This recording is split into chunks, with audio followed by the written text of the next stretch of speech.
எங்களுக்கும் ஆசிரியருக்கும் என்ன தொடர்பு? எங்களுக்கும் என்பது கணித்தமிழ் சங்கம், எங்களுக்கும் ஆசிரியருக்கும் என்ன தொடர்பு? கணித்தமிழ் சங்கம் தொடங்கப்பட்ட 1999ஆம் ஆண்டில் எங்கள் கணித்தமிழ் சங்கத்தின் தொடக்க செய்தியை வெளியிட்ட முதல் தமிழ் பத்திரிகை தினமலர்.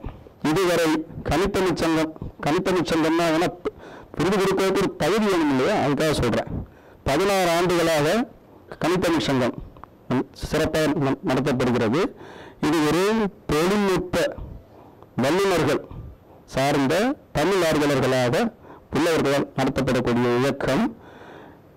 இந்த இயக்கம் தமிழுக்கு மட்டுமல்ல, இந்தியாவில் ஒரு மொழிக்காக ஒரு கம்ப்யூட்டிங்ல ஒரு அசோசியேஷன் ஆரம்பிச்சு நடத்துகிற இதுதான் முதல் அசோசியேஷன்.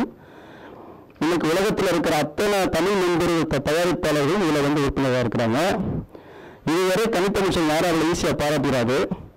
இந்த 16 ஆண்டுகளில் நடைபெறக்கூடிய 3வது பாராட்டுகளாக தான் இது. இதுவரை கணித்தமிழ் சங்கம் சார்பில் 2 மட்டுமே பாராட்டப்பட்டுள்ளனர்.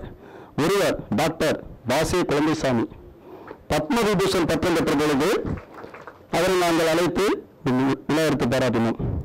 அடுத்தவர் எங்கள் பேராசிரியர் டாக்டர் மு ஆனந்தகிருஷ்ணன் அவர்கள் பத்மஸ்ரீ பட்டம் பெற்ற பொழுது அவர்களை பாராட்டுகிறோம். இன்று கணித்தமிழ் சாதனையாளர் டாக்டர் ரா கிருஷ்ணமூர்த்தி அவர்கள் தொல்காப்பியர் விருது பெற்ற நேரத்தில் கணித்தமிழ் சங்கம் பாராட்டுகளாக நடத்துவதில் பெருமை கொள்கிறோம். நன்றி, வணக்கம்.